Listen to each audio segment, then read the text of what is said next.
WBSM presents Spooky Southcoast with your hosts Tim Weisberg and Matt Costa.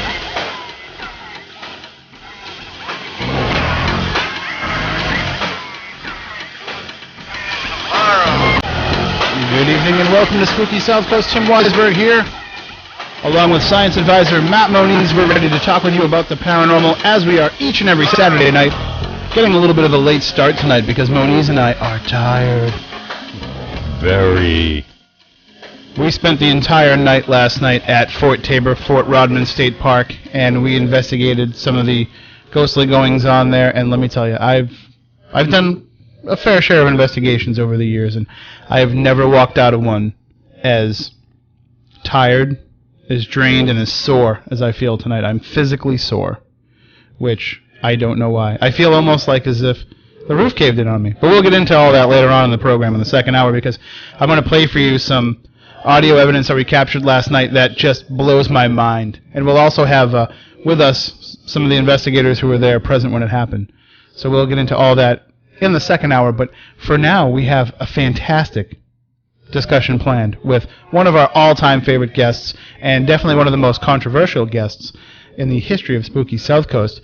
She is psychic medium Jackie Barrett, and her new book is called The Devil I Know, and she's joining us to talk with us about that book. We talked with her a little bit about that in the past when we had her on to talk about the DeFeo murder case, but now the book is out. Now this complete story is out, and Jackie, I have to say, as spooked out as I was the last time you were with us and you shared basically Ronnie's side of the story with us, now having read the book and realizing what you've gone through, not just with the DeFeo case, but also throughout your lifetime, I can't believe that you can continue to fight these dark forces all the time, knowing now what they've done to you and your family.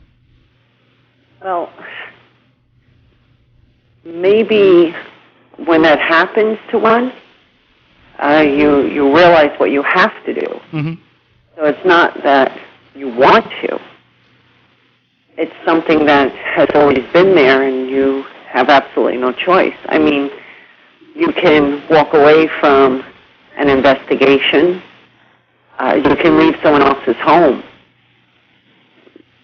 But how do you shed your own skin? Absolutely. Now, we had you on previously to talk about this, but let's just refresh everybody's memories here. Of course, we know you we've seen you on television shows such as Medium PI and the competition there for the best. Was it the best psychic in America? Is that it? American Psychic Challenge. Okay, and we became familiar with your abilities there, and you impressed everybody in that regard. But when you got mixed up with Ronnie DeFeo, I mean, that's when I think that a lot of people started paying attention even more to what you were saying, because it is such a famous American case, which gets me a little bit nervous because whatever is behind all of this, and you get into it in your new book, The Devil I Know, right. We're kind of just giving credence to the devil that you know. Well, it's what's out there, and everybody goes on a hunt, in this realm of work, and, looking for proof, looking for evidence of paranormal, looking for, what or who has the upper hand and sometimes stronger, forceful hand. And when you're smacked in the face with it, it's a different story. So, how did you get wrapped up with Ronnie? I mean, you get into it in the book a little bit, and I know that we've talked about it here, but it is kind of a strange parallel to your own life that this accused murderer, this convicted killer, should reach out to you because of what has plagued you in your life and what has plagued him. Absolutely, and I never spoke of it before. I didn't have plans on ever doing it. Oh, I can't blame you. Yeah, it's just something you don't do. But like I said, you have absolutely no choice. Ronnie toyed with me, knowing some things he shouldn't have known. Was there something else there? Definitely. There's a force behind that. a very strong force. It used him for what it wanted. It put Amityville on the map. Mm-hmm. And it's like anything else. A war is a war, and unfortunately, you have to put those boxing gloves on. You have to get out there and fight it. And I had no choice. It was at my door. Now, I'm sorry, go ahead. It wasn't the first time, So... Well, that's something that you just kind of alluded to, that Ronnie knew things that he shouldn't know. And you do a great job in the book of explaining the way that you felt when Ronnie's coming at you with some of this information. I mean, the book is just an amazing story overall. It's extremely well written, and it just sucks you in right from the first page. But, thank you. Well, I mean, I'm sorry. I'm sorry that you had to live through all of that to make such a great book. But it is a fascinating story. But you share your emotions and the feelings that come over you when he starts sharing with you this information that's being conveyed to him by a darker force. But what was Ronnie's mindset when he knew all these things? I mean, did he apologize to you for knowing these things? Was it kind of that this, the devil was speaking through him? Was he aware of the pain that he was inflicting on you by sharing these things? That's a really good question. He was aware of it. He would come in and out. There was times where I was talking to Ronnie, the kid, mm-hmm. the 20-something-year-old kid, and there was times I was talking to somebody much sinister, wiser, otherworldly. And then there was times I was talking to the man who sat in prison with this twisted fame. And so, indeed, it was difficult. It was, I'm sorry, I got distracted. My lights just went off in one room. It was difficult, and it was a necessary element, and I knew where it was going. I knew where it was heading. At times he would apologize, and he would say it's too late to walk away, and I knew that just as well as he did. But there's certain things you can't walk away from. Well, your abilities and your experiences, I'm sure that you have a great deal of discernment, that you're able to tell when it's Ronnie speaking to you and when it is this darker force that's speaking with right. you. But did it become increasingly difficult to kind of hold back the dark force at bay? Absolutely. It absolutely was, because it got into my home. It turned my life upside down to the point where you didn't know if it was so, if it was an illusion, if it was actually happening, if you were standing there, and or was this all just a horrible dream?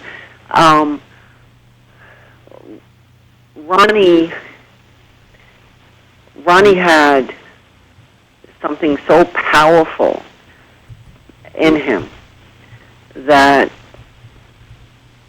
it can probably, if let out, it can probably destroy many, many, many lives. So you're not only fighting to save Ronnie and in effect also to save yourself, but you have to kind of save all of us from whatever this thing is. Well, it wasn't going after to save Ronnie. It was, I was waiting to see what would come out in the process. Like you're going through a process, it's just like somebody that claims to need an exorcism. You go through the process, and you have to, you sort of have to put the puzzle together, and you have to use that psychic sense and also, your intelligence, that different part of the brain, the analytical part, where it's like, okay, is this so, or is this just another one of his tricks or what is happening here. So you go down this path, and you have to do it very wisely, and you have to keep on top of it. The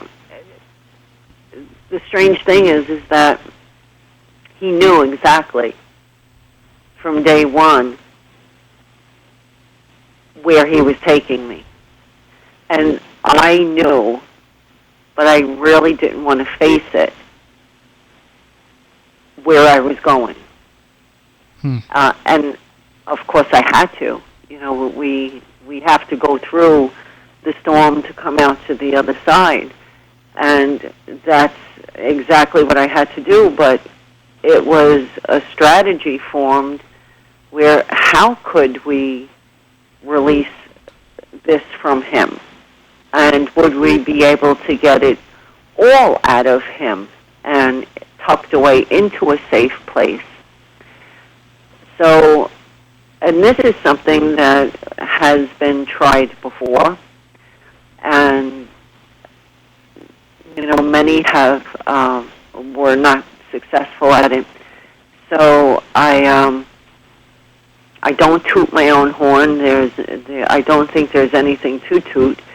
But the safest thing was, and the only thing to do, he's behind bars, and I'm out, and how can I relieve this? How can you bring somebody to help you let it go?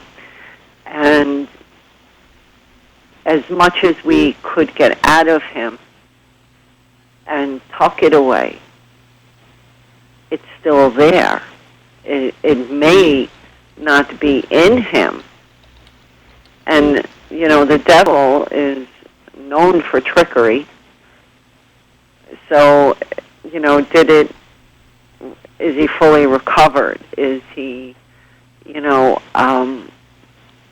the same person that first called me? No, he isn't. He isn't. And I saw the resistance, you know, towards the middle there in dealing with Ronnie. There was a resistance because I knew we were winning. We were gaining the upper hand, and he would lash out and scream and rant and rave, and the calls would go on all day, and to the point where, you know, I went back at him. You know, I verbally went back at him, and, you know, just out of anger, and said, I did not put the gun in your hand, and it doesn't take a big person to do what you have done, and, you know, I shouldn't have,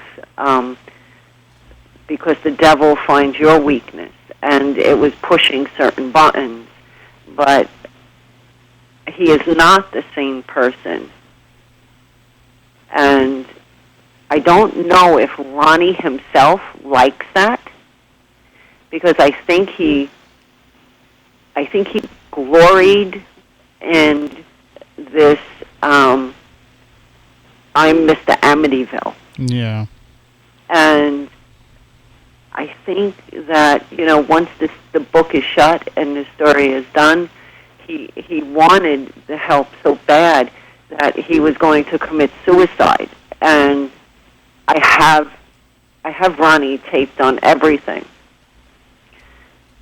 And when we went down this road together, and you tried to save the human for what's left of them, for whatever redemption you could not ask the public or parole board to forgive, but for God, you know, like to make peace with yourself, for whoever your God may be. Mm-hmm. You know, there's many names for God. Whatever your religious path is, you know, to grab onto that and to just find solace in this, and to let go and to let it go. It was hard not just letting go of the entity, this tremendous force, this pact that he made with the devil.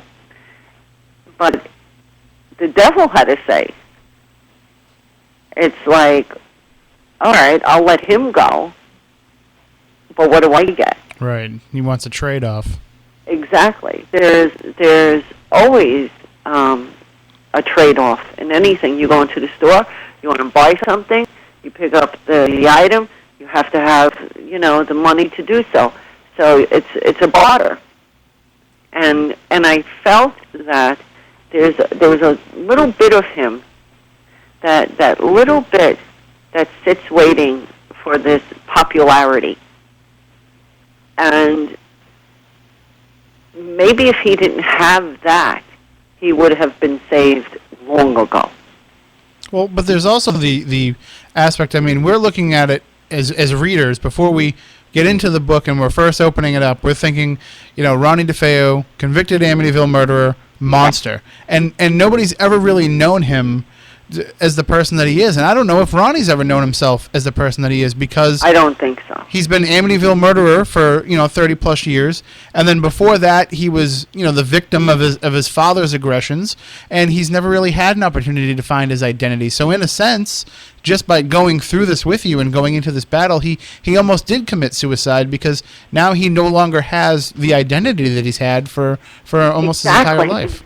Exactly my point, and I'm so glad you got that from the book, because that was a huge part of it.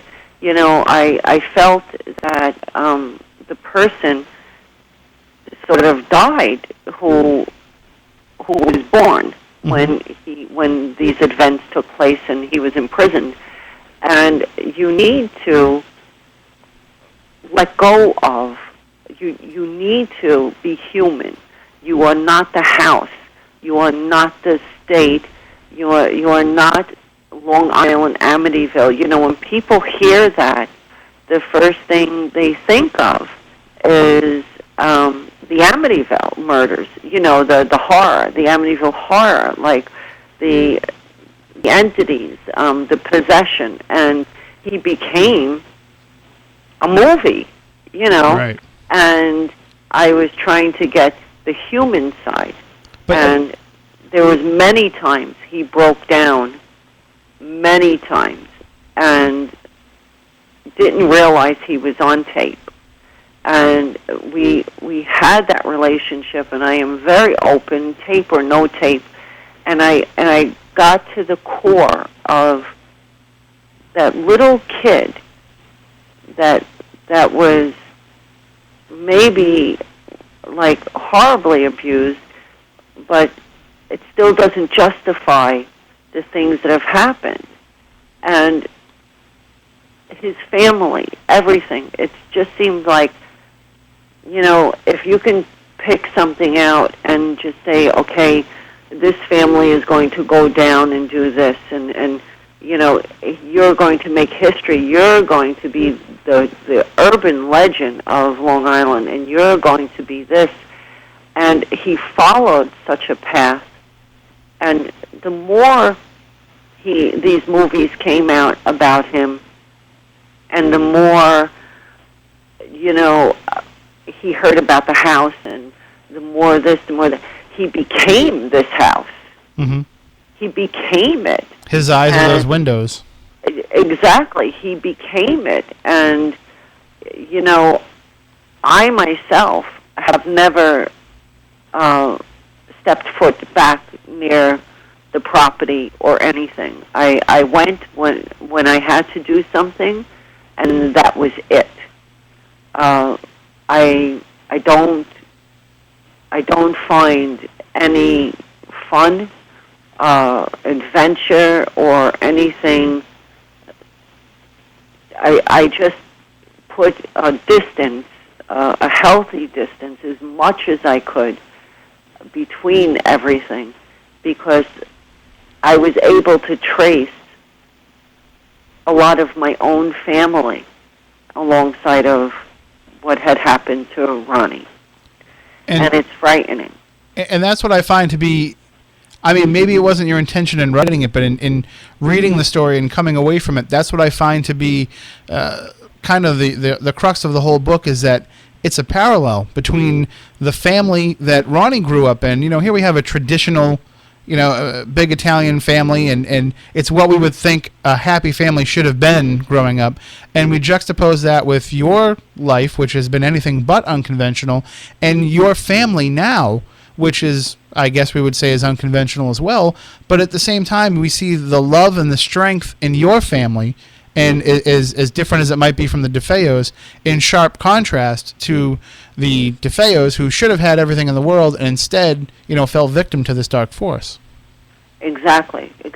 I mean, when you look at different lifestyles and you look at different cultures, I didn't see anything different about my family as opposed to anyone else's. I mean, my mother was in the public eye herself, and she did incredible things. I give a glimpse of it. We were our own circle, and growing up, you sort of think everyone else is like that. Mm-hmm. Until you get a little older, and you're like, wow, this is quite the different storyline. But it certainly shaped us all, and there's a reason for everything. Well, I'm thankful for the knowledge that she gave me, and I respect it, and I came to a place many years ago of forgiveness, and as jokingly I can be, and flip at the mouth and everything else, I have this cross that's sometimes very heavy, and I need to put it down myself, and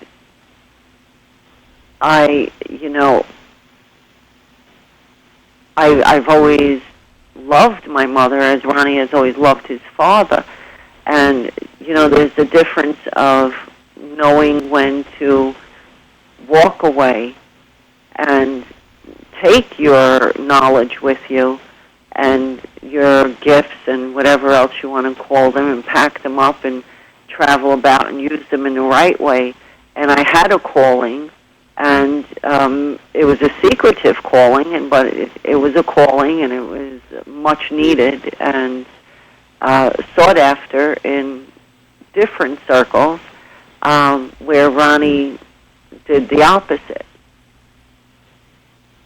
And we didn't want for anything growing up. Ronnie was a spoiled child.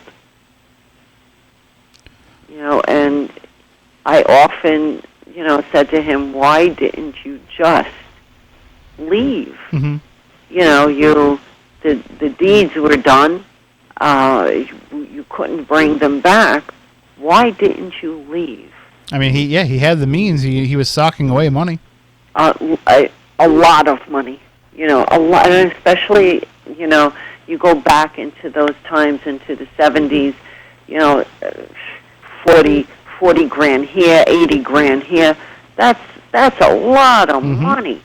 And you could have started a new life somewhere else. No one could have found you. I mean, on top of that, he's a young man in his early 20s who, at that time, kids didn't stay around living in their parents' house and mooching off them as much as they do now.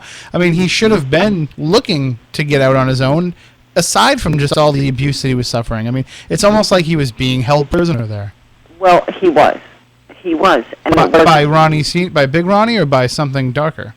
I think it was a little bit both. Mm-hmm.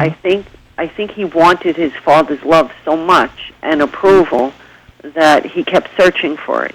And even if it meant ripping that heart out with him, of that brother, it was like something they did together. It's like throwing a ball with your dad. You had that bond, and he still didn't love you after that, even after you did the darkest deed ever together. And that's where, you're forming. I mean, his dad, not to be disrespectful of the man's murder, helped the devil's hand in many ways. Mm-hmm.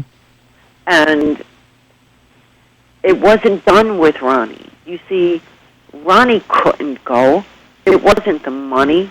He had the money, he had everything he needed. He often went off on his own, traveled around, came back. They brought him back. He came back on his own. The truth of the matter is that the devil wasn't done with him. You see, it wants you to complete your task that it set out for you. He made his bargain long before he met this man that appeared to him in prison. It's just that now you're meeting face to face. And he used you up.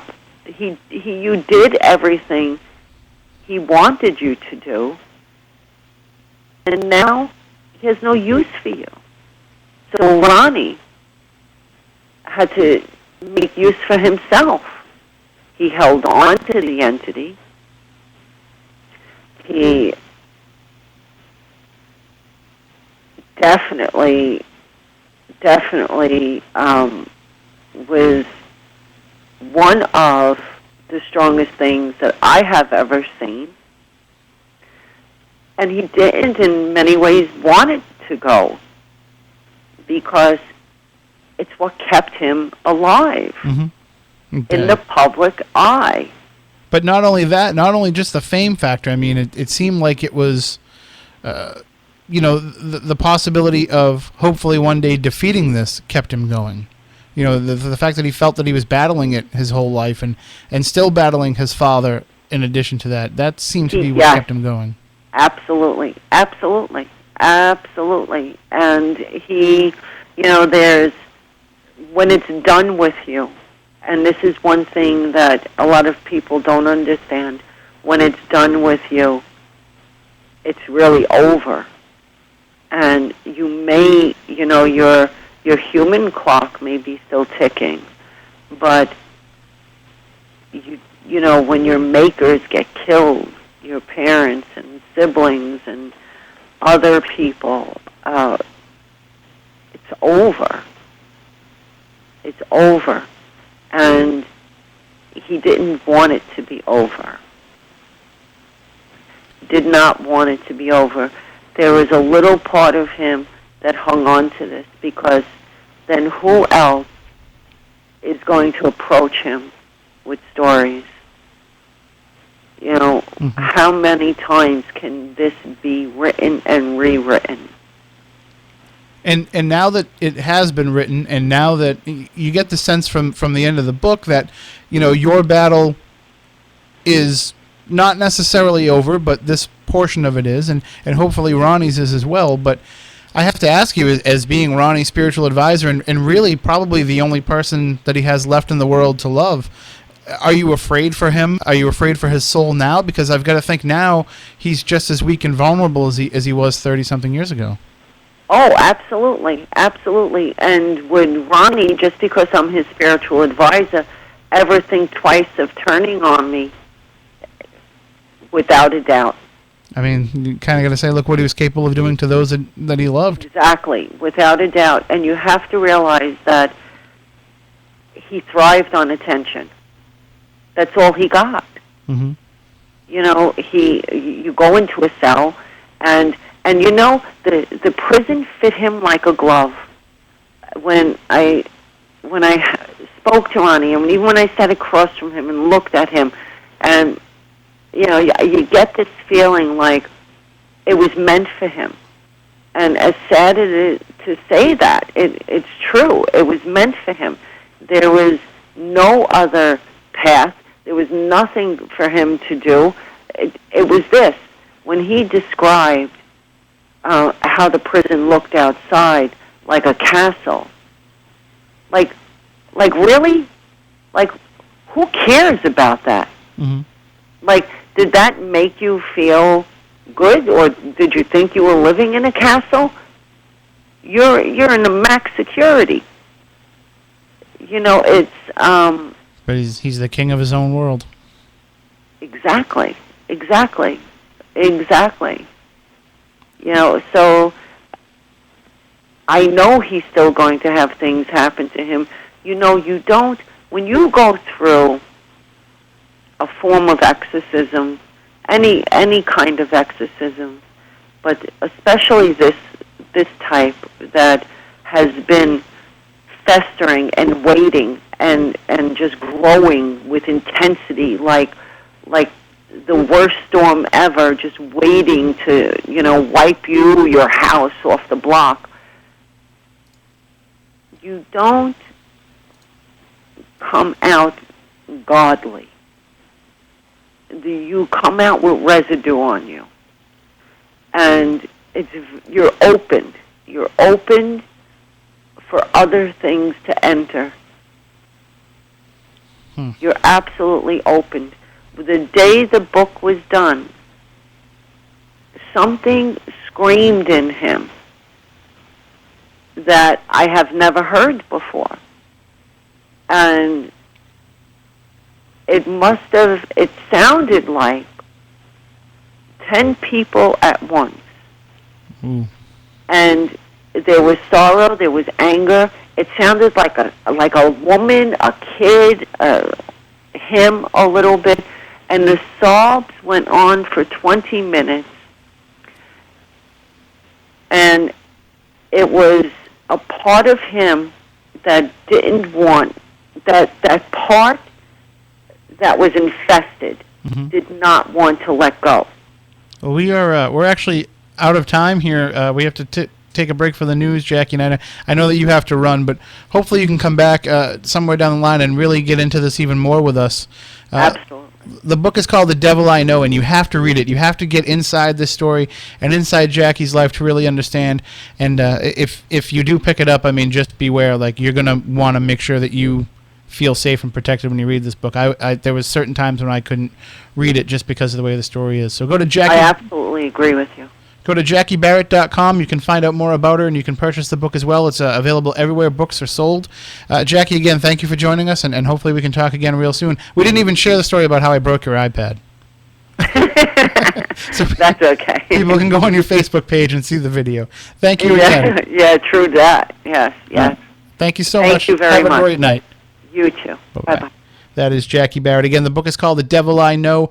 Definitely pick it up. It is well worth the read. We're going to take a break. We'll be right back with more here on Spooky South Coast. The station the South Coast turns to for news, sports, and weather. WBSM New Bedford, AM 1420, WBSM. From ABC News, I'm Chuck Stevenson. The biggest thrill on a Saturday night in Los Angeles right now for tourists and locals is bigger than a movie premiere. Drawing this bigger, excited, and awed outdoor crowd than any award show red carpet, and no tailgaters, the retired Space Shuttle Endeavour rolling along at 2 miles an hour, bathed in floodlights with many camera flashes going off from the audience on both sides of Crenshaw Boulevard. Last hour, a crew had to cut down another wide wingspan to pass. The shuttle's final journey began at L.A. International Airport yesterday and will end at its new home, the California Science Center, running about 5 hours late right now, ETA now between 2 a.m. and 5 a.m. Eastern Time. Now, both President Obama and Mitt Romney are in debate prep mode for Tuesday's second face-off on New York's Long Island. Their surrogates have been out campaigning. The vice president's wife, Jill Biden, was in Piedmont, North Carolina, telling voters they need to stand up for candidates who support women's rights. We've got to do more than just talk. We've got to act. Stumping for Romney, Republican House Speaker John Boehner at state Republican headquarters in Raleigh, North Carolina. We've got a candidate who really does understand how to create jobs, understands what government interference in the marketplace can do to destroy jobs, and did a great job in his debate a week and a half ago. 15 people have now died from the fungal meningitis outbreak that has spread to 13 states, with a number of cases nearly 200 now, according to federal health officials. And the U.S. Navy says a collision hours ago off Jacksonville, Florida, of a U.S. guided missile cruiser and an attacked submarine is being investigated. There were no injuries, says Navy Captain Jane Campbell. The submarine involved is a nuclear-powered submarine. The propulsion plant of the submarine was unaffected by the collision, Both ships are currently operating under their own power. You're listening to ABC News. Geico says, let's make life simpler. What's the old saying?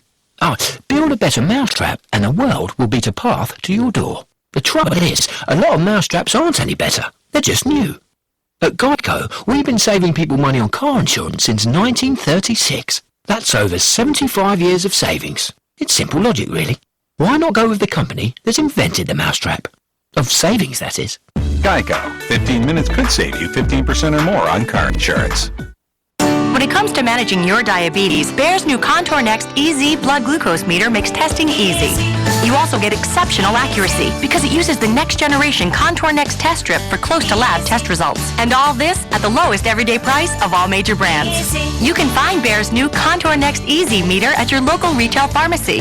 Just ask your pharmacist and upgrade today. Bayer's new Contour Next EZ meter. Ease, accuracy, and savings. Now that's a powerful combination. Still rallying crowds in Pakistan, a 14-year-old girl shot in the head by Taliban gunmen for defending the rights of girls to go to school, which the Taliban opposes. These demonstrators in the Pakistani town Swat gathered to support the girl who was gunned down as she was coming home from school Tuesday. Malala Yousafzai is in stable condition and improving, says a Pakistani army spokesman. 4 arrests have been made and law enforcers are looking for the alleged mastermind. Proving popular, a new law allowing Californians to register to vote online, attracting more than 400,000 users in its first 3 weeks. An early sampling of nearly 51,000 online registrations by the nonpartisan group Political Data finds nearly a third of online registrants were younger than 26 and were 2.5 times more likely to register as Democrats than Republicans. A controversial hand-lettered sign has been put up by a homeowner in Bakersfield, California, who says he's fed up with speeding cars. It reads, "You hit my kid, you will be shot." A neighbor's reaction. It's a little much, it's a little shocking. Yeah. But I understand their frustration. The reporter talks with a sign maker, Philip Tingley. Why such an extreme message? I mean, I understand that you want people to be careful, but why so extreme? I'd rather you guys come out here and cover a sign that's screwed onto a 4-foot ladder versus a tragic incident, to where somebody loses a child. Slow down and we'll be good, says Tingley. This is ABC News. This is an urgent message for all individuals with extremely large credit card debt. No matter how much you owe, the company that has settled more credit card debt than anyone in the U.S. can settle your debt too, while you make one low monthly program payment. You now have the opportunity to hear how low your monthly program payment could be for free. To find out how much you could save, call Freedom Debt Relief. 1-800-398-5589. 1-800-398-5589. 1-800-398-5589. Chuck Severson, ABC News. It takes 12 years to create a graduate. It takes about the same time to create a dropout. The difference between a child becoming one or the other could be you. Studies prove that reading to a child regularly dramatically improves reading skills. And kids who read well by 3rd grade are 4 times as likely to graduate. So United Way is calling for 1 million volunteers over the next 3 years. We're asking you to step up, make a pledge, tutor a child who needs help, mentor a kid who needs someone on their side, volunteer to read to children, make a difference. Because when a child advances, we all advance. Entire communities improve. The path to success or failure starts long before graduation day, and the difference between a graduate and a dropout could be you. Be a reader, tutor or mentor, give, advocate, volunteer, live united. Take the pledge. Go to liveunited.org now. Brought to you by United Way and the Ad Council.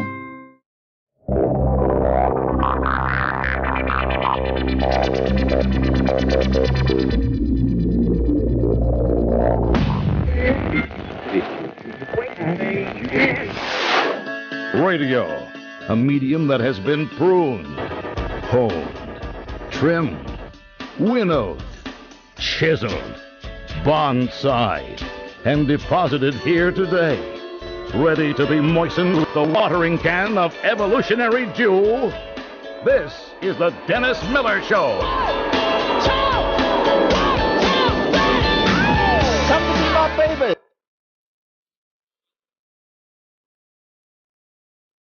Does your furnace need repair? Your house need cleaning? Or maybe you're ready to update your kitchen? Big or small, whatever your home improvement need, log on to handyman.homeadvisor.com. Service Magic is a free online resource with instant access to top-rated remodelers, maids, handymen, roofers, and many other home contractors. It's easy and it's free. Just go to handyman.homeadvisor.com. handyman.homeadvisor.com. That's handyman.homeadvisor.com.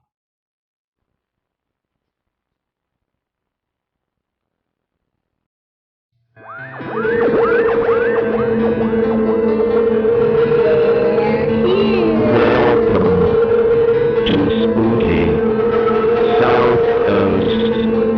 I know the supernatural is something that isn't supposed to happen, but it does happen. AM 1420, WBSM presents Spooky South Coast with your hosts Tim Weisberg and Matt Costa.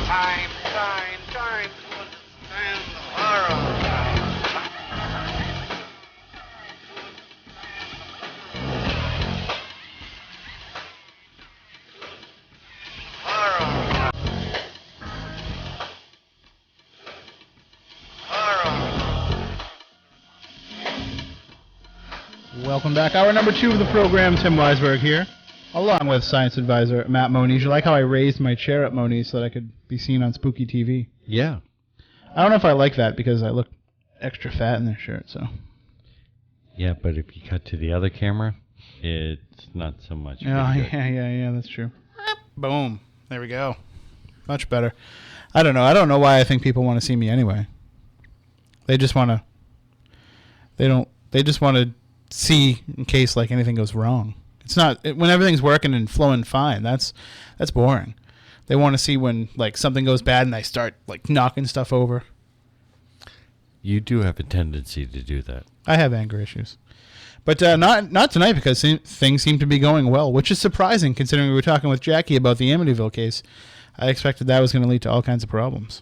I'm sitting at this laptop. You sure you want to mention stuff like that? No. Well, we're talking about a laptop that already has problems, a curse that might be on us for talking about this stuff, and the fact that, you knock stuff over and you knock stuff out just as much as I do. True. We're probably the last two guys they should ever let into a radio station, especially with nobody else here to make sure that, they can help us back if we mess up.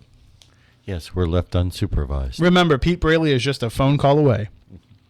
So we had a great discussion with Jackie Barrett, and I'm sorry for those of you listening if it seemed like we just jumped right into the middle of the story because we really only had a brief amount of time with Jackie, and hopefully we can get her to come back on and share more of the story. But pick up the book The Devil I Know, and it's a paperback book. It's only going to cost you a few bucks, and it's definitely worth the read, and it's available as an ebook as well. But that's the way to do it. I mean, to really hear the story from Jackie's side. Then you can kind of come back and listen to that discussion and listen to her first discussion with us, which I think the FCC has finally released it. It's funny because today on Facebook I was posting about it, and even Jackie was referencing the FCC fines when she was commenting on the post. It was a great show, though. Oh, it was. No, it's what I like about this show when it gets going, and we stop worrying about that stuff because we transcend the fact that we're sitting here in a broadcast radio station. I mean, it becomes more about the conversation, and that's what we're trying to do here. And if sometimes we slip up and we forget that we're actually broadcasting on the air, well, then that hopefully shows the listener that it's genuine what we're talking about here. It's not a prefabricated production in any means, because if it was, things would go a lot smoother most of the time. So last night we had our Supernatural Siege at Fort Tabor event.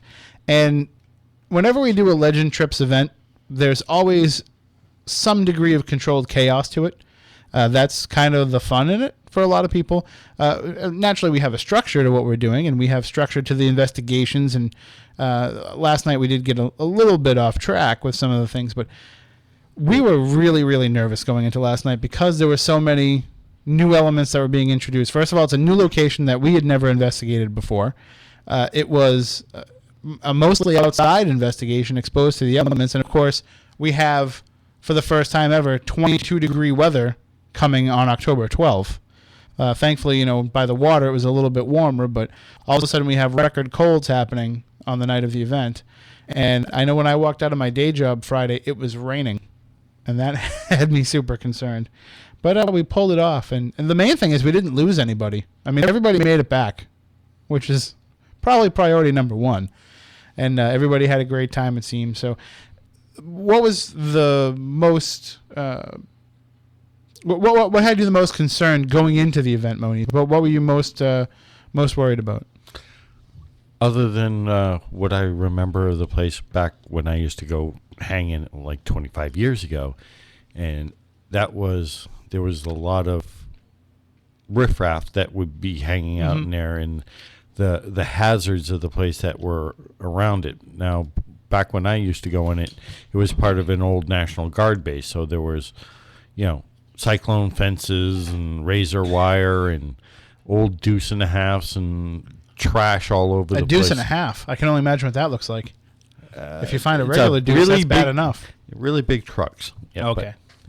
I was thinking more of the other kind. But, I mean, as the people that put together these events, I mean, our concern is always about the safety of the guests, making sure that they have a good time. But also in the back of our mind, we like we always say, we can't guarantee that you're going to have a ghost, but we can guarantee that you're going to have a good time. That's what we feel our job is. But in the back of your mind, you're also concerned about the activity level. Yeah. And you're saying, gee, I really hope that things go on. Now, at our Dead of Summer event at Lizzie Borden's, the Lizzie Borden house kind of let us down a little bit. Things weren't as active as it's been in the past. People still had some cool experiences and got some cool evidence, but it wasn't like, a neon sign for the paranormal like it normally is there. Yeah, but you also got to remember, these aren't like trained animals. They don't perform on command. But also, we're also not bringing in trained investigators all the time either. We're bringing in a lot of people that it's their first time. But you do also hope that something happens. It's like, please just let something happen so that not only can people walk out of there and saying that they had an experience, so that we know where to go with the investigation, because we're going into this cold, especially at Fort Tabor where we had never investigated before. We're going into this with, what are the stories that we want to track down? We didn't have a narrative to what the haunting could be there. We just had some examples of evidence that people had captured and some experiences that they'd had, but we really didn't have an overarching storyline to what could be going on there. We almost got a little bit of that last night, but I have to say, we had some pretty profound experiences happening there. I had one of the most profound things that's ever happened to me happen. And so because, it was my personal thing, and because it's our radio show, we're going to share it with you tonight. But because, I had access from the investigators that were with us to get the evidence from what happened. But later on down the line, as people are sharing things with us, we'll be able to put all that together and share it with you on future editions of the show. But for right now, this is the one kind of little bit of evidence that we'll talk about tonight. And I knew when we went into this that I wanted to go into Battery Milliken. For some reason, just the whole concept of that drew me in. What I wasn't thinking about, of course, was that there would be like 15, 20 minutes at a time where I would be down there by myself in the dark. And for the first two groups, I had left my cell phone back in the military museum. So I didn't even have my phone to let me know what time it is or to be able to contact anybody if something happened. And I started seeing shadowy figures off to the side that I couldn't explain away when I got closer and looked around. So I was like, oh man, I'm not thinking paranormal. I'm thinking I'm going to get jumped down here because I'm carrying, lots of equipment with me and stuff. As it turns out, the docents, they were telling me that there actually are a lot of deer that run around there, which surprised me because I wouldn't have thought there'd be deer down at the southern tip of the south end there in New Bedford, but apparently there's a lot of deer on the property. So we saw plenty of rabbits, that's for sure. Oh, yeah. I know you were wishing you could have been doing target practice there, but foul creature with fangs and... So right from the beginning of the night, I mean, we could just tell the vibe from all the people that were there. This was going to be a cool night. And we had our lectures, we had dinner, we took care of all that stuff, all the stuff. And you can kind of see the anticipation in people's faces as we get closer to the investigation. So then we break off into our groups. Now, when we were down at Milliken with the first group, we had a strange moment where we heard a short, high-pitched female scream. And nobody could account for where it came from. And ironically, at the same time, in Fort Taber, during that same hour investigation, they experienced the same thing. So I'm waiting to see, because, a lot of people were investigating, they were tagging with the time when they recorded a certain incident. I'm waiting to see if they were able to correlate that, because for those unfamiliar with the property, there's no way anybody screamed in one location that we would have heard it in both the fort and in Milliken. No way. Yeah, no way in hell. I was yelling to people that were walking up the path kind of to hurry up, because we only had a limited amount of time because of the walk, and they couldn't even hear me yelling at them to hurry up. So there's no way that any kind of scream could have been heard from both places. Also, when we were in Milliken, we heard some strange rumblings, and Dave Francis said that he posted them online and he tagged me on them. So we'll check those out during the course of the discussion. I'll try to load those up onto the computer here, but I do have to share the profound experience that happened with me and with the group that I was in. It was the second group to come through. We were in a certain room in Milliken that earlier in the evening, Paula Markowitz, who has abilities, she was in there, and she saw a young man ducked in the corner covering over his head. And she had kind of engaged him in conversation, but she couldn't really get that much out of him. So we went into this room to try to see if we could back up what she was saying with some of our meters and devices. And everybody just felt weird in this section. And one of the investigators that was with us in the section at that time, Cindy, she's actually joining us on the line. So let's bring her up. Hi, Cindy. How are you? Hello? I didn't turn up the phone thing. Hi, Cindy. Are you there? I am here. I was having way too good of a time with the technology. I had to mess something up. So you were actually, it sounds like, do you have the computer volume up in the background? Actually, Frank has it on in the background. I will ask him to turn that off. Please turn down your radio. Thank you. You like how I stopped and waited from the... Yes. So you were with us, yourself and your husband Frank. We were in that room in Milliken, and I know Christy was with us. And I'm not going to give away last names because people didn't sign up for that part of it. We didn't say that we'd broadcast their names, but we had a few people in there with us, and we were in this room. And just describe for people what you were feeling when we were in that portion of the Milliken. There was a definite heaviness in the room, and it was just over on the right side of the room. It just seemed to be getting colder and colder. And at one point, we had actually put up the laser grid, and we were concentrating on the laser grid, and it just seemed as though there was a presence in the room, a real heaviness. We were seeing shadows, and of course, this was really my first investigation, really getting into the nitty-gritty. Mm-hmm. So a lot of times I thought, maybe my eyes are playing tricks on me, but really there were things that were going on there that I was feeling that just could not explain. And I believe there was maybe 4 or 5 of us in that one area that just experienced some really weird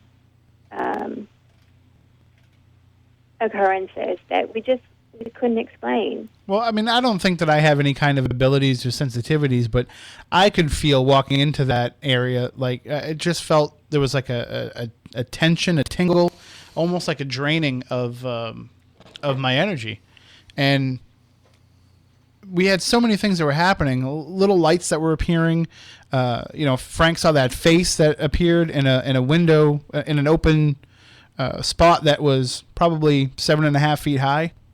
Yes, and in fact, I know Frank was snapping pictures at one point, and when I was looking at the pictures today, I'll send this to you or whoever wants a copy of it, but really, it just looks like there's a face in that area, but it was impossible for someone to really be standing there because where that window area was, it was high up on the wall, and it just doesn't seem possible that somebody could be standing there. But in this picture, there's just kind of an outline of a face, and it just it seemed very strange to me. But there's maybe an explanation. Maybe somebody is standing behind there on boxes or something, but it's just really weird. Well, I don't know. We had pretty quick access to that room, and we didn't see any sign of that, and nobody in there admitted as much. Well, I know going through the recording today, we were actually listening to the different conversations that were going on, and I know Frank had snapped a picture, and then we were talking about, or he had mentioned that something had moved in that upper left window, and you had said, well, there's a window here and there's a window over there. And then you started talking about how it just couldn't be someone standing behind there because the window's too high from the ground. And it just, just the time frame of these pictures seems to match up with around that time frame. Well, and we saw like strange little lights that were popping up. We saw, we didn't see any really outright disruptions in the laser grid, but we could kind of see shadows forming on the wall behind it, almost unaffected by it. Right, and I think too that one spray painting that was on the wall just seemed very strange. It looked almost like like somebody had spray painted the image of a demon. Right. And in the clip we'll play, you'll actually hear one of the investigators reference it and saying, is that a demon on the wall? Let's kind of get into what was happening when we recorded this sound. We're standing there, and we could feel this cold spot developing. Everybody was starting to feel it, and it happened on multiple occasions. Now, to those who have never been in Milliken, which should be all of you, because you shouldn't be going in there without permission. I hope you haven't been in there, but in reality, I'm sure some people have. You'll understand that the length of that, it's quite long, and the open ends actually come in. If you could picture it, it's in the shape of an H. Okay, there's two long entranceways with entry points on either side, and then a long hallway in the middle in which there's many rooms that shoot off. And there are some spots that there's openness from one room to another, but there's not a lot of way for air to get in, for wind to get in from the sides, which actually worked out great because it was about 15 degrees warmer inside the middle of it than it was in the rest of the area. So we were actually able to warm up while we were in there. But in this middle section where we were, we could feel a breeze happening on multiple occasions.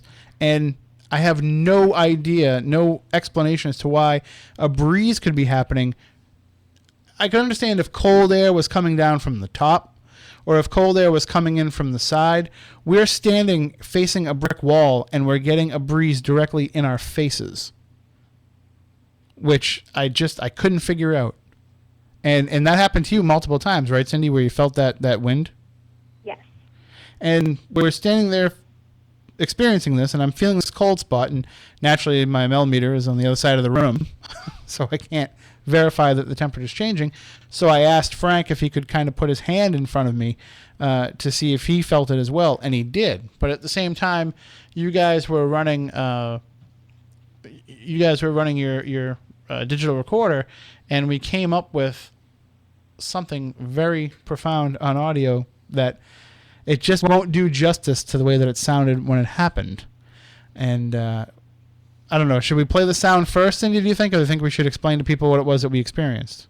I think we should go ahead and play the sound first. Okay, let's do that. This is from the Milliken Battery of Fort Tabor last night during our Legend Trips event. I don't know if you're touching my hand or if that's just because I feel cold over here all of a sudden. All right. Kind of right in front right here. It's edited, by the way.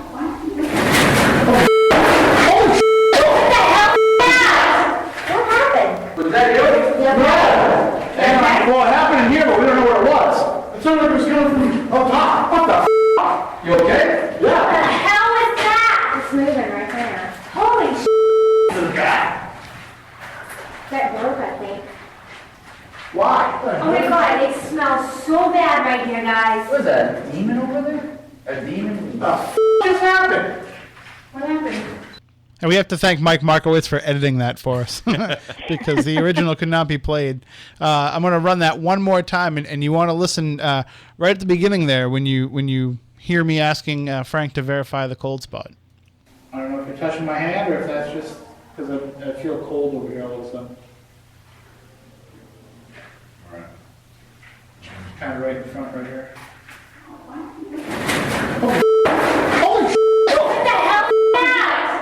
Now, you can hear that crash, but let me tell you, it doesn't do it justice as to what we heard in the room. Now, nothing was moved, nothing in the place to make that noise? Nothing. There was nothing that we saw on the ground. Nothing. There's wooden beams going across the ceiling in there, and there's about 1.5 foot of space between the concrete of the top of the battery and then this wooden shelf. I'm assuming that they probably stored something up there. And that there might have been more wood in the building at one time where they would have had shelves and maybe that's where they just stuck something up top. Or maybe they just had like an access area. You know what I mean? Like maybe they just had a wooden ceiling between that and the concrete ceiling to hold in heat or anything like that. But Cindy, I know you had said you'd seen some dust when that noise happened. Yes. As soon as I heard it, I had literally turned to my side and had flashed the flashlight over there, and I saw you move to the side and kind of jump back, and I shoved my flashlight up to the ceiling because that's where the noise was coming from, and it literally sounded like almost like a bowling ball just bouncing off the ceiling, and it was as though dust was flying down on us. It was just the weirdest experience. I mean, I literally thought the roof was caving in on me. Yes, and like Tim said, the audio does not do it justice. It just was the loudest sound, and it's just unexplainable. And what was so strange about it is you could kind of tell from everybody's reaction, like we all kind of thought the same thing. You know, at first when we heard it, because like I kind of did like a duck and cover move, and Frank kind of did one next to me, but then we're all immediately listening because we wanted to see if the sound continued. Because if we had heard it and it was like a boom boom boom right over our head, and then a few feet away a boom boom boom, you know, I would have thought there's a bat in there, there's a bird in there, there's some kind of animal, even though whatever it would have been wouldn't have had the force to make the sound that it did. At least then we would have some sort of a plausible explanation for it.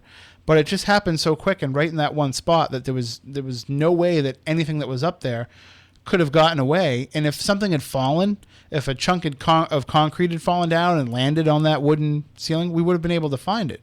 But there was nothing up there that we could see that would have fallen to make that noise, and it was directly over my head. I don't know. I really don't know what else to say about that, but I can say that we kept going back in there and trying to make it happen again, and even though we kept having strange experiences in there, there was nothing else like that noise. Now, I mean, Cindy, aside from that, I mean, what else did you find to be some of the more intriguing parts of the investigation last night? And honestly, I think Milliken was top notch. That was intense. Even being in the museum, just the experience of walking through there was incredible. There was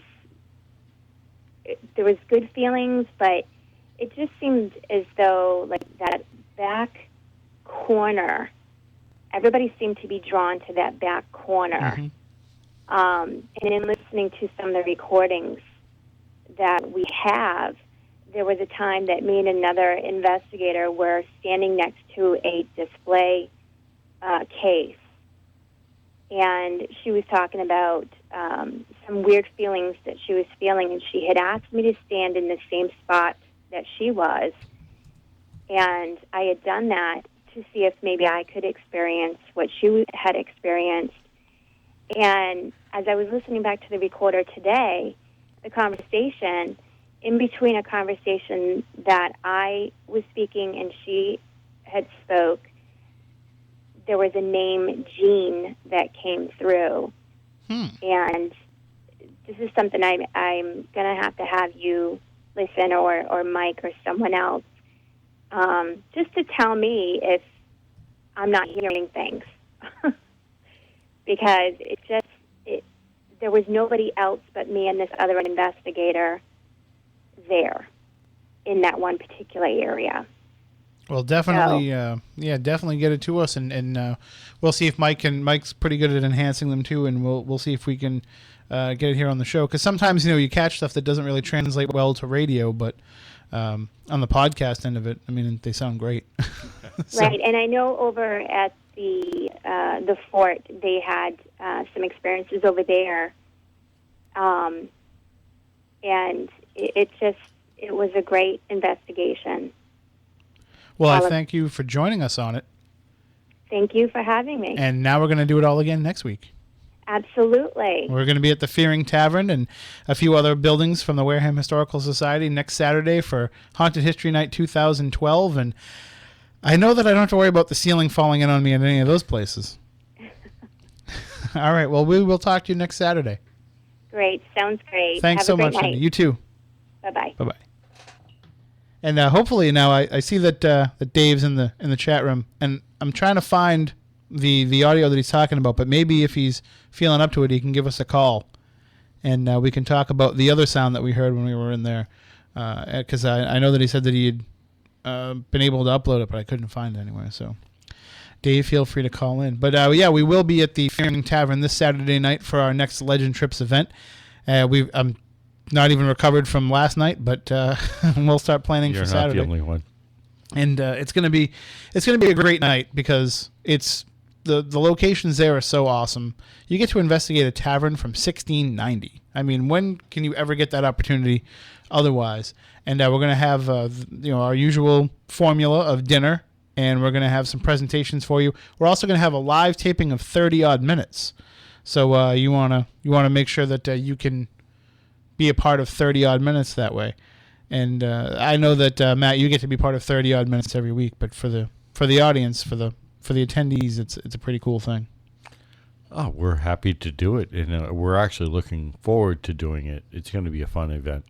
And when we get back into this, now that we have a basis from last year's Haunted History Night, we kind of know where we're going with it, because originally we'd only investigated the Fearing Tavern. We hadn't been in those other buildings. And it turned out that they were pretty active. Yes, it turned out to be pretty active where I was at, the little one-room schoolhouse, and it also acted as a mailroom or a post office of sorts, and we had stuff going on in there all night. So I'm looking forward to getting back in there again. And when I go back there, I'm a little bit worried about that incident that happened to me last time where my friend from Lizzie's decided to talk to me over the spirit box. So who knows what we're going to do for some experiments that night. Now, I know that Jeff had tried the red experiment last night, and he said that if it didn't work out well, that we can't speak of it. So we'll wait for his lead on that and see what he got. But I've heard some results that said interesting, but not quite what they were hoping for. Hey, it's worth a shot. You don't know until you try. Right, absolutely. And experimentation is the best part of it. Now, Dave's saying that he sent me the link to that sound on Facebook, but I don't have it. So it didn't go through, and I don't see it. So maybe if he wants to resend it, we can try and see if we can play it before the end of the show. But I'll give everybody kind of an idea of what it was that happened in that part of the investigation. We were in the... we were in Milliken, in kind of the same area, and we heard what sounded like the rumble of an engine, like a truck driving by. But again, where we are, you're not going to hear that. And just to give people an idea of the way that things were going in there, we could hear everybody else that was in the battery while we were in that little area. We could hear everybody else's conversations. But when we tried to talk to them, to tell them to shut up and quiet down, they couldn't hear us. And at one point, Dave actually screamed at the top of his lungs for the people to be quiet. And Will, one of the other investigators that was there with us, one of the other attendees, he was just a few rooms down, and he didn't hear Dave scream. So it was almost like, and then we need to get a structural engineer in there to try to figure out exactly what happened and how the sound bounces off there or something, because there's no plausible explanation otherwise. Well, there's a slight plausible explanation, but if you're saying it's right next door, no. You're dealing with tons and tons of concrete, tons and tons of earth, and you got they designed the rooms in a particular shape to deaden sound, because remember, you're dealing with like very, very large guns going off above you. You want to not have to deal with that constant sound. You need to have some shelter from it to protect yourself. But still though, like, I know a little bit about geometry and physics, and I'm looking at the angles, and I can't figure out what would cause. I understand if the guns are mounted up top, and you want to have some shielding for the sound inside, but that shouldn't mean that it should eliminate the possibility to hear from one end of the other of a hallway. Yeah. If you're in a straight shot, you should be able to hear. And there's a photo, and I don't want to jump the gun, no pun intended, and talk about this photo yet until we hear back from Ron Kolick about it, because Ron Kolick captured this photo in Milliken, and it's got myself and Rachel Coombs from Bay State Paranormal perplexed. We were talking about this earlier this afternoon, and I'll show you the picture, Moniz. I really don't want to put it out there as being paranormal until Ron comes back and says yes or no whether or not somebody was in this photo. But I'll show it to you. We'll try and do it on the air here, and you can kind of. I want to see what your reaction is on the air. All right. When I show it to you. But right now we have these sounds that Dave gave us here. So let's see if we can play this. This is that sound of the motor running that we caught.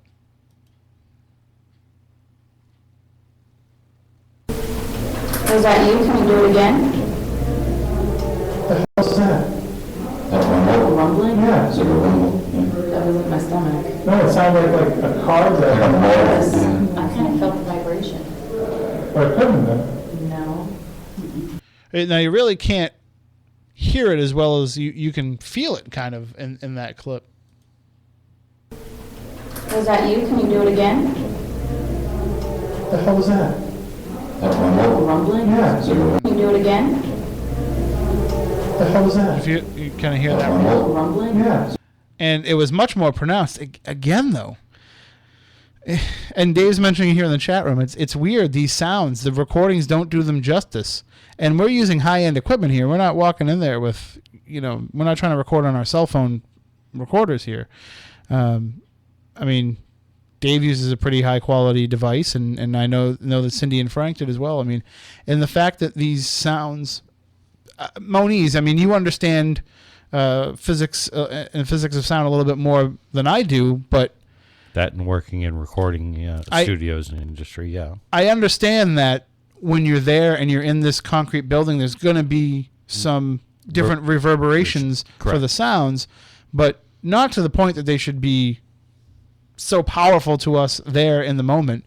And I know that being in the moment kind of plays into it as well, but we've also got a bunch of people who aren't going to be easily jumpy at every little sound. So to hear our reactions to these sounds means that it was pretty pronounced.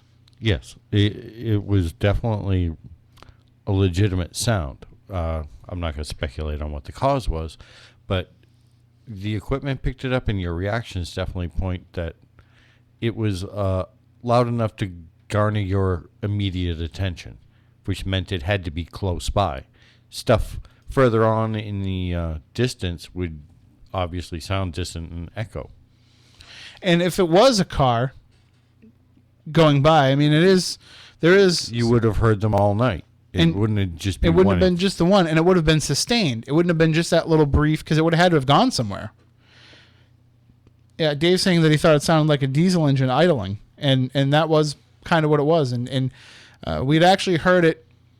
We had heard a similar sound, and I had asked Frank, who was with us, if it might have been some sort of imprinted sound of the weapons delivery system that they would have used, because you can still see the rails in Milliken.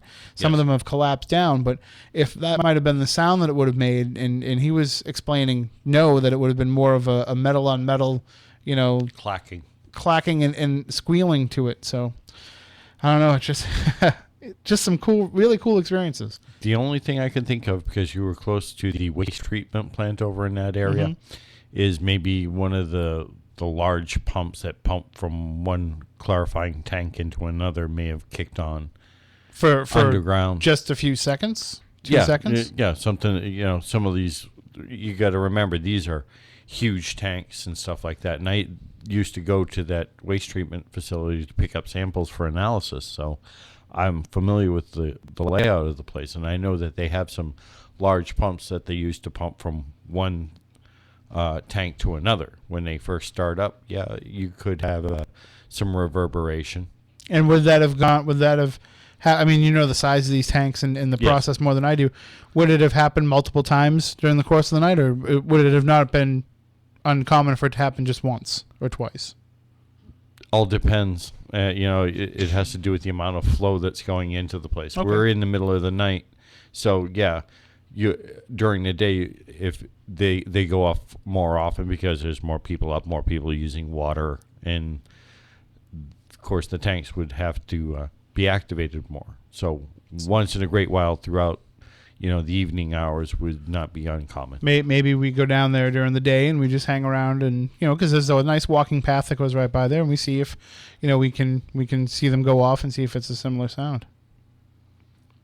And actually, Cindy had the same idea just now in the chat room. Now I'm going to show you this photo, and it always works out really well when you're trying to talk about photos on the radio. But I want to show you this, and we'll kind of get your opinion. But if you go to Ron Kolick's Facebook page, you can kind of see. Now, looking at this photo, if you look at it, we're looking down the hallway of Milliken, and I believe this is at the far end of the opposite end of where we entered. And we were getting ready because I took everybody on a walkthrough from one end to the other each time a group came in, and then told them, okay, now go off and do your investigation. I just wanted you to know the layout first. So I think this is when we're getting ready to turn back. And if you look, you see Rachel, and you see this, and she looks fine. The picture, there's no washout from the flash or anything. And then on the other side, we see this glowing white figure. I would have picked that up as being a person standing to the left of the camera and the flash going off, and them getting a whitewash from the flash. That's what I would have assumed, but there's no other sign of a whitewash anywhere. There's no bleeding of that. There's no kind of flare on Rachel. Right. That is creepy. And I had suggested that in the photo, it was, my first thought would have been... It looks like a shoulder, part of a short sleeve shirt type of thing. I can see what clearly looks like to be a person's arm going down and an elbow and a head. And it might be hard to see from your angle, but there seems to be little fuzzies or facial hair things coming off there. I thought that was relative to the graffiti on the wall, but Rachel said no, she blew it up and it's definitely coming from this figure. So when I saw it, and everybody that wants to see this, if you go to Ron Kolick's Facebook page, let me see if I can tag myself in the photo, and I'll see if I can tag it on my Facebook page. Yep. And then this way here, if you go to my page right now, you'll see the photo pop up. And that way there, it'll make it easy for you. And anybody that's looking at this later, you can check it out. Let me see if I can tag Spooky Southcoast. And if you look, you can kind of see there's more shots. That is wild. But let's see if I can tag Spooky Southcoast. Yes, I can. All right. So if you go to the Spooky Southcoast page, you'll see it there as well. You love when you can do this stuff live right on the air. So when you're looking at the picture, my immediate thought was that it was me, because I was wearing all black, and that it was possible that I was being whitewashed from the the flash going off, and it would have that effect on the black. But then again, so is Rachel. Yeah. And you don't see any of that on her. but I thought this was my. Let me just move my microphone here. I thought this was my knit cap right here. Yeah. You know, this was my sweatshirt, and this would have been either the hood from my sweatshirt or I was wearing a backpack. So it could have been the strap from the backpack. And Rachel said the only problem with that is, one, I wasn't there next to her, and two, she insists that she's taller than me. I don't know. We're going to put that to the back-to-back she's test. taller than you. All right, come on, man. Oh. It's all right. Just let it keep running. Yeah, just keep letting it going. It's just the window display. Okay. So she said that she's taller than me, so that I wouldn't have appeared that tall, even in relation to the camera. As you can see, the figures aren't far enough away for there to be a perspective issue when it comes to height. So again, like I said, it doesn't really help when you're trying to talk about a photo on the radio. So if you go to my Facebook page or to the Spooky Southcoast Facebook page, you can see it. And I'm just going to read some of the chat room here because I know Dave's given it some analysis. He wrote, if it was a point and shoot camera, the flash would have also been on that side of the camera. Right. Yes. But I mean, I assume with a point and shoot, Dave, you're talking about like one of those disposables? No. Because most digital cameras, the flash is going to be located in the right over the lens. Generally, most like Sure Shots, Mm-hmm. you know, those little Sonys and whatever, they're on the left side. Oh, okay. Because if you remember, you're looking to the generally the right side with your eye. So they are. I don't know. I mean, I just would think that if it's something like that, there'd be another indication. Disposable ones are definitely on the left, though. But there would be another indication somewhere in the photo of that being the case. It wouldn't be isolated, I don't think, just to the outline of that one figure. Yeah, I'm interested in that one. I mean, wouldn't there have been, if it was that, wouldn't there have been like some bleeding Kolick through? Took that picture? Yeah, Ron posted it, so it was probably either him or Ann that took it. I'm pretty sure it was Ron that took it. Well, they weren't using disposable cameras. No, Ron wouldn't do that. He's got some pretty fancy equipment. I don't know. And what's funny is he put it up there and didn't point it out as being paranormal, which is what makes me think that it's, you know, he probably knows the explanation, but we're just waiting to hear back from him. Because as far as I know, and I'll just scroll down the comment section here, I'll see if he's chimed in a little bit. There was one little joke at the beginning about it, but yep, nope. There doesn't seem to be. Oh, yeah. we do have some updated conversation here on it, so. But I'll read that a little bit later on. So there you have it. I mean, that's our brief little discussion of what happened last night at Supernatural Siege at Fort Taylor. Well, to you. Right, exactly. And that's just it. I mean, I can only report to you what I already know, and that's because everything else hasn't rolled into us yet. And it usually takes a few days for us to start getting some of the evidence back. And I'm amazed at I don't want to say the newbies, but we'll say the first timers, the people who haven't done this before.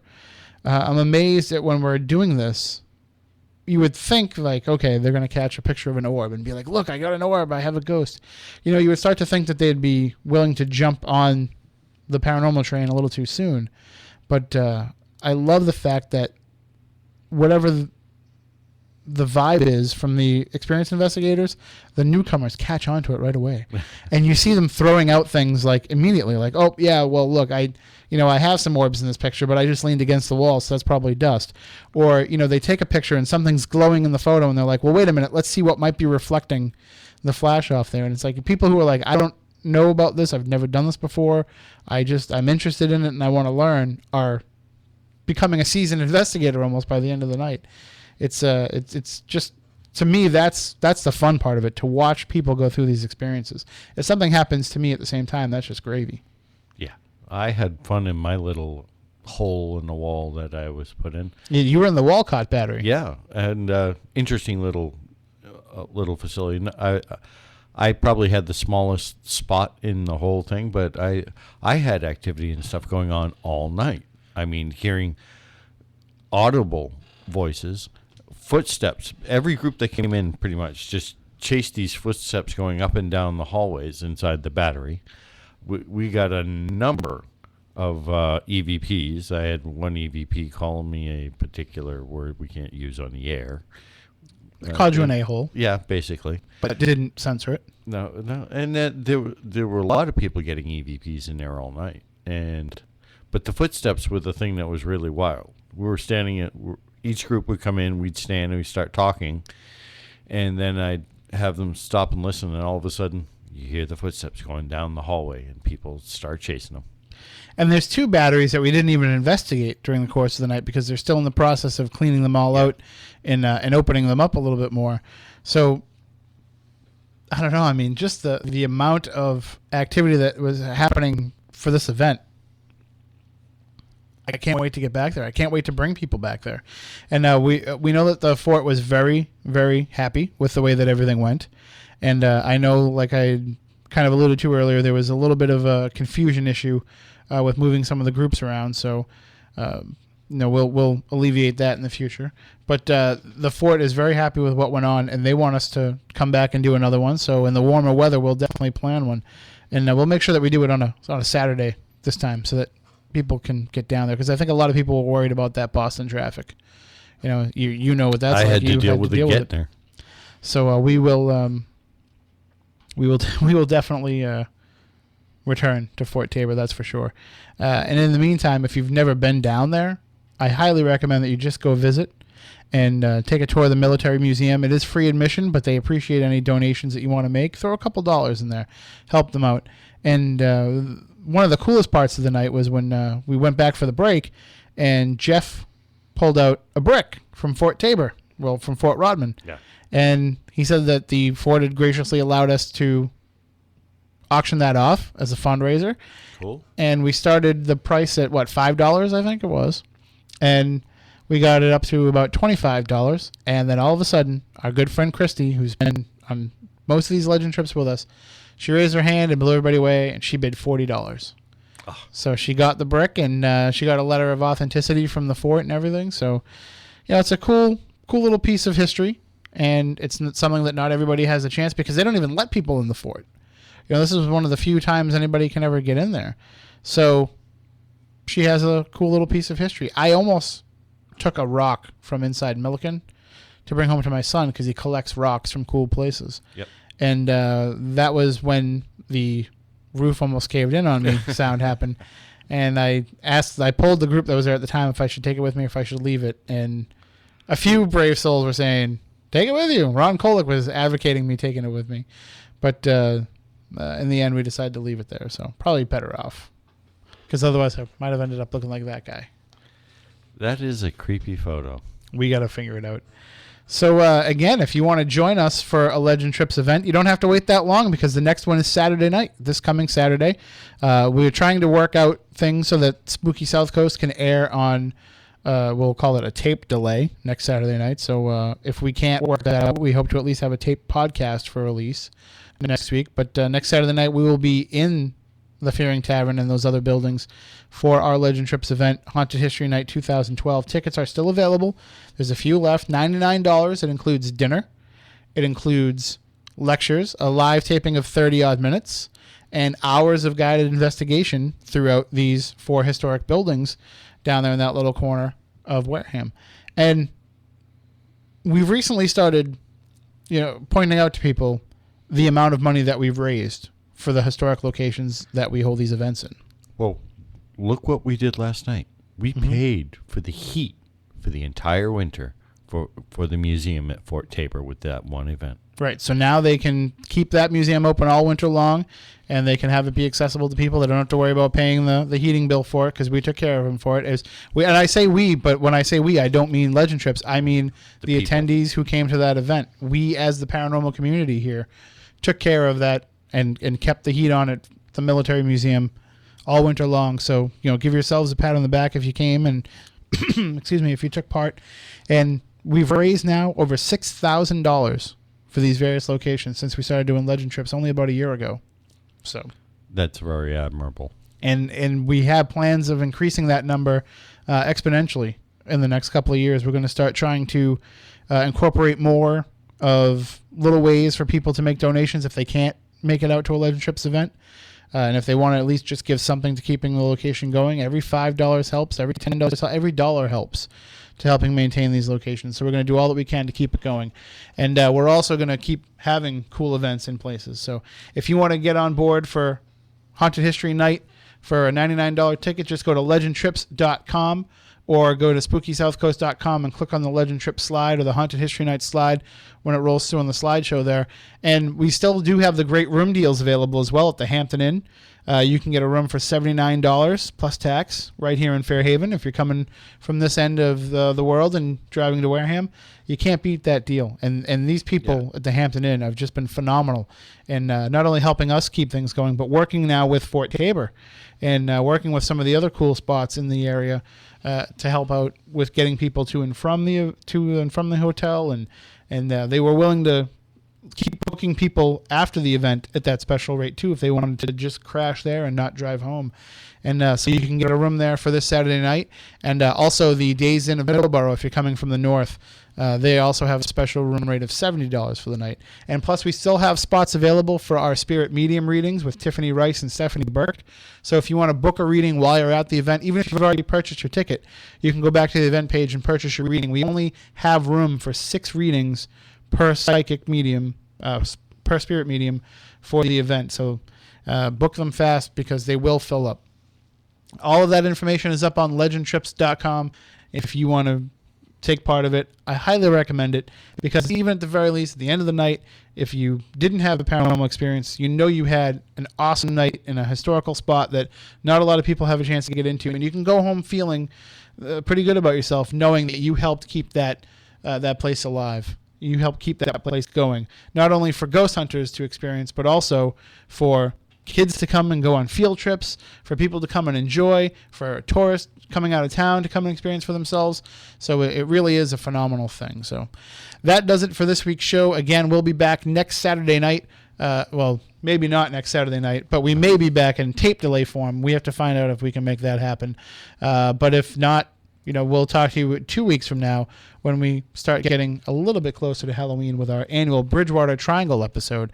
That's coming up in 2 weeks. So stay tuned. You don't want to miss any of that in the coming weeks. And if you want to take part in that investigation, email us, spookycrew@spookysouthcoast.com, because we still have some room for you to get on board and be one of the teams that are out there that night.